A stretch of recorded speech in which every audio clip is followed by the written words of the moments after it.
ننتقل لشرح أداة التحديد الثانية وهي الكويك سيلكشن تول بالإضافة إلى الماجيك وان تول. ضيفنا القادم في هذا الدرس سيكون سفينة الصحراء. سنستخدم الأداة كويك سيلكشن تول. بهذه الحالة تظهر الأداة بالضغط عليها مطولا. بداية سنقوم باستخدام الكويك سيلكشن تول. بعد تحديدها تظهر لنا أداة كالفرشاة وتعامل بنفس الطريقة مع اختلاف الوظيفة التي تم توظيفها بها. نضغط ضمن الصورة لتبدأ عملية التحديد. نصغر قليلا بالضغط على حرف الجيم. يكفي سحب أداة التحديد ضمن صورة الجمل ليبدأ التحديد كما ترون. نكبر قليلا بالضغط على كنترول زائد سبيس. نزيل الخيال الذي تم تحديده ضمن الصورة بالضغط على Alt، ونتحرك ضمن الشاشة بالضغط على سبيس. لإزالة القسم الغير مرغوب به ضمن الأجزاء التي تم تحديدها منذ قليل يكفي الضغط على Alt. نضغط على كنترول زائد 0 لتصغير الشاشة. يتم إزالة هذا الجزء من السماء بالضغط على Alt كما ترون. نكون هنا قد قمنا بتحديد صورة الجمل. نلاحظ وجود جزء لم يتم تحديده هنا. سنقوم بإضافته بالضغط عليه ليتم إضافته بشكل تلقائي. نصغر الشاشة بالضغط على كنترول زائد 0. نتجه إلى الأيقونة أسفل قائمة اللايرز ونفعل الخيار Add Layer Mask ليتم تحديد الجمل كما ترون. سنقوم الآن بوضعه مع مجموعة من طيور البطريق في القطب الشمالي المتجمد. بعد فتح الصورة نضغط عليها مرتين. سنقوم بسحب الجمل بما حمل باستخدام أداة التحريك وسنضعه في هذا المكان.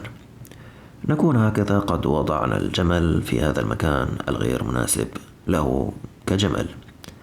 وبما أنه قد جلس على حافة الجبل فلا بد من وجود ريفليكشن أو انعكاس على سطح الماء. حتى نقوم بذلك يكفي الضغط عليه ضمن قائمة اللايرز مع سحبه إلى الأسفل بالضغط على Alt.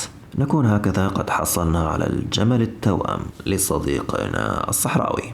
سنقوم بقلب صورته بالضغط على كنترول زائد T ومن ثم تفعيل الخيار Flip Vertical مع الضغط على OK. سنقوم بسحب الجمل المقلوب إلى الأسفل بشكل عمودي مع الاستمرار بالضغط على Shift. سنقوم الآن بتخفيض الشفافية الخاصة بطبقة الجمل المقلوب لتصبح 30% بالضغط على الرقم 3 في الكيبورد. نكون هكذا قد نجحنا برسم خيال للجمل على سطح الماء الجليدي. نحفظ الملف ويتم إغلاقه بالضغط على كنترول زائد سيف. أنهينا هنا ما يتعلق بالكويك سيلكشن تول. ماذا عن الماجيك واند تول الذي يعتمد على اختيار لون معين ضمن الصورة؟ نلاحظ أن الصورة التي تم فتحها تحتوي على رجل يقفز في الهواء على خلفية بيضاء. في البداية سنفتح صورة الوادي بالضغط عليها مرتين، وسنقوم بتصغير حدود الصورة بالضغط على Crop واختصارها حرف C. سنسحب بعد الضغط على المقابض باتجاه الداخل ليتم تصغير حدود الصورة والضغط على OK. سنقوم الآن بالضغط على أداة التحديد Magic Wand Tool والتي سنستخدمها في تحديد اللون الأبيض ضمن الصورة. اللون الأبيض فقط دون غيره من الألوان. نلاحظ وجود أيقونة في الأعلى ترمز إلى التوليرانس. سنقوم بالتجربة لمعرفة تأثيرها على التحديد، وسنقوم بتغيير القيمة إلى 30 عوضا عن 50. نلاحظ أنه برفع هذه القيمة ضمن هذه الأيقونة يتم رفع حساسية البرنامج لاختيار اللون المطلوب. سنقوم بتقليص الرقم إلى 20. نكون هنا قد حددنا اللون الأبيض ضمن الصورة. لتصغير الشاشة نضغط على كنترول زائد 0. المطلوب الآن هو تحديد الرجل وليس اللون الأبيض. عليه سنقوم بعكس التحديد ويتم ذلك بالضغط على كنترول زائد Shift زائد I. نتجه إلى أسفل قائمة اللايرز ونضغط على الأيقونة Add Layer Mask. نكون قد حددنا صورة الرجل بخلفية شفافة. نسحب الصورة ونضعها ضمن صورة الوادي وكأنه يجلس جلسة القرفصاء على قمة الجبل. صغره قليلا بالضغط على كنترول زائد تي. الآن وحتى يتم دمج الصورتين بشكل جميل لابد من إضافة بعض اللمسات اللونية. سنقوم بإضافة Adjustment Layer. سنقوم بتفعيل Hue Saturation بالضغط على هذه الأيقونة نلاحظ وجود بعض الخيارات اللونية للدمج Yellow, Green, Blues. سنقوم بسحب السهم إلى اليمين للون بلوز ونرى النتيجة. نلاحظ اندماج الطبقتين بشكل جميل ومتناسق. سنقوم الآن بإضافة Adjustment Layer آخر. نختار الليفلز، نسحب المقبض إلى اليمين بهذا الشكل ونحفظ الملف، نختار الاسم المناسب وننتقل إلى الجزء التالي والذي هو Mask Selection. سنفتح صورة الملف وهي عبارة عن صورة لشاطئ جميل في مكان ما من هذا العالم المترامي الأطراف. بداية سنقوم بتكبير أبعاد الصورة العلوية. نفعل أداة الكروب مارك تول، ضغط على سي، نمسك المقابض ونسحبها للأعلى ليتم تكبير حدود الصورة. نحدد المستطيل الرمادي الجديد ونتجه لتفعيل القائمة Edit Content Aware Fill ونضغط OK. ننتظر النتيجة. تلاحظون اكتمال القسم العلوي من الصورة بما فيها الجبل والسماء. سنقوم الآن بجلب صورة القارب ووضعه مقلوبا في المكان. نسحب صورته ونضعها ضمن صورة الشاطئ ونطلقها بهذا الشكل. نسحب المقابض إلى اليمين وإلى اليسار بحيث يتم تكبير الصورة بما يتناسب مع حجمها. كما نشاهد وجود بعض المقابض المنحنية التي ستساعدنا في إدارة الصورة تماما. سنمسك المقبض ونسحبه باتجاه عقارب الساعة بهذا الشكل ونقلب الصورة، نصغرها قليلا، نضغط باتجاه الداخل ونضغط انتر. يتوجب علينا الآن تعبئة المكان يسار صورة القارب بما يتناسب مع الشكل العام. عليه نحدد المكان بنفس الطريقة، وحتى نقوم بالمطلوب سنغير طبيعة صورة القارب بحيث نتمكن من التعديل عليه. كل ما علينا القيام به هو الضغط على القائمة المنسدلة يمين اللايرز واختيار Rasterize Layer. نحدد الآن المستطيل يسار صورة القارب، نفعل الخيار Edit Content Aware Fill وننتظر النتيجة. الآن اكتمل المشهد العلوي صورة القارب. سنقوم الآن بدمج الصورتين باستخدام الماسك. سنحاول إخفاء السماء العلوية في صورة القارب. يتم ذلك بإضافة ماسك للصورة. نتوجه إلى الأيقونة أسفل يمين اللايرز ونختار Add Layer Mask. بعد تحديد الماسك نفعل الفرشاة بالضغط على حرف B ونبدأ بالرسم. لا بد من الإشارة أن اللون المختار يجب أن يكون أسود حتى تنجح العملية. يكفي الرسم على صورة السماء مع تحديد الماسك لإخفاء الجزء المرسوم كما ترون. في حال تم تغيير لون الفرشاة إلى اللون الأبيض تنعكس العملية بحيث يتم إعادة رسم الجزء الذي تم محيه منذ قليل. المطلوب هنا طبعا هو إخفاء الجزء الخلفي من السماء في صورة القارب العلوية. نبدأ بالتلوين باللون الأسود وتبدأ السماء بالتدريج بالاختفاء. نلاحظ أن قمة الجبل قد وصلت بارتفاعها لتلامس البحر في صورة القارب. سنقوم بنفس العملية السابقة الآن بما يتناسب مع جمالية المشهد. نستخدم الكروب تول، نكبر المشهد من الأعلى، نحدد المستطيل الجديد، نفعل الخيار Edit Content Aware Fill. سنعود لإظهار صورة القارب بالضغط على العين يسار طبقة القارب.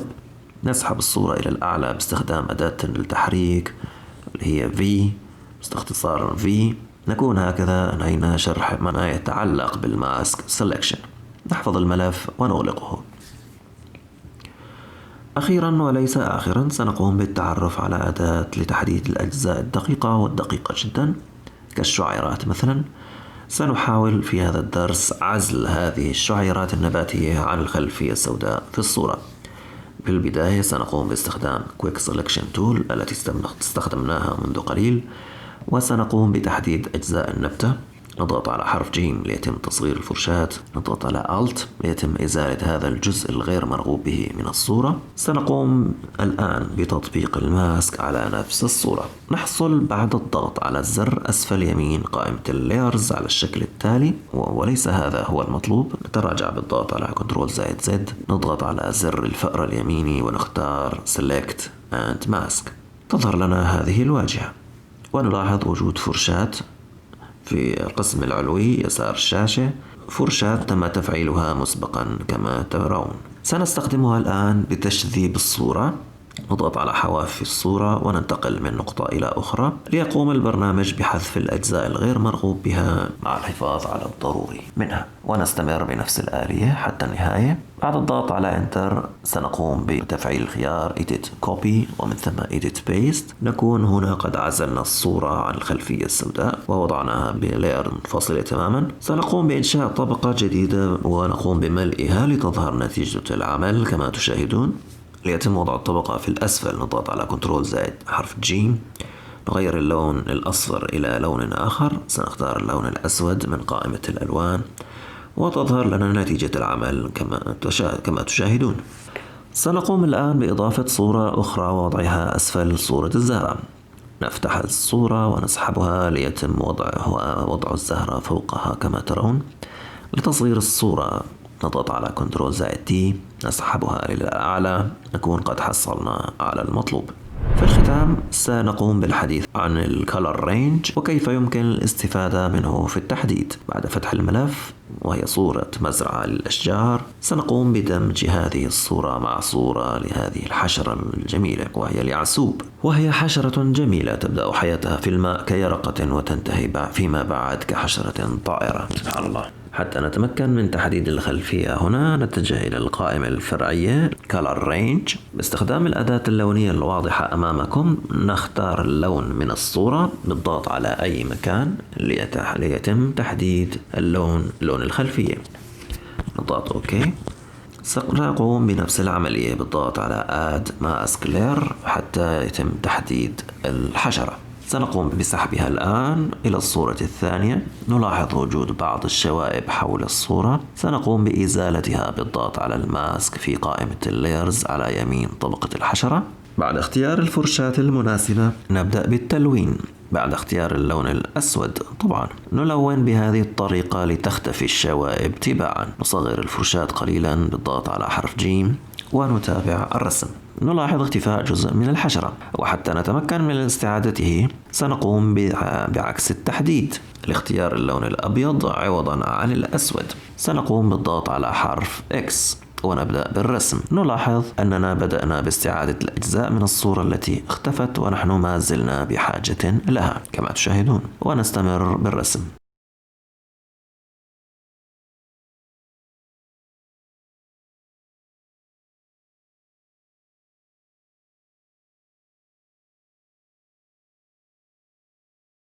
ماذا سيحصل عند عكس اللون الذي يتم التلوين به الأبيض عوضا عن الأسود؟ تعود خلفية الصورة للظهور كما تشاهدون. نتراجع عن آخر عملية بالضغط على كنترول زائد Z. سنقوم بحذف هذا الجزء أيضا. سنقوم بحذفه بتلوين الماسك في هذا المكان باللون الأسود. يختفي هذا الجزء تماما كما ترون.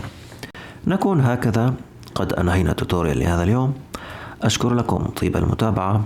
كان معكم وليد رجب. إلى لقاء جديد في رعاية الله.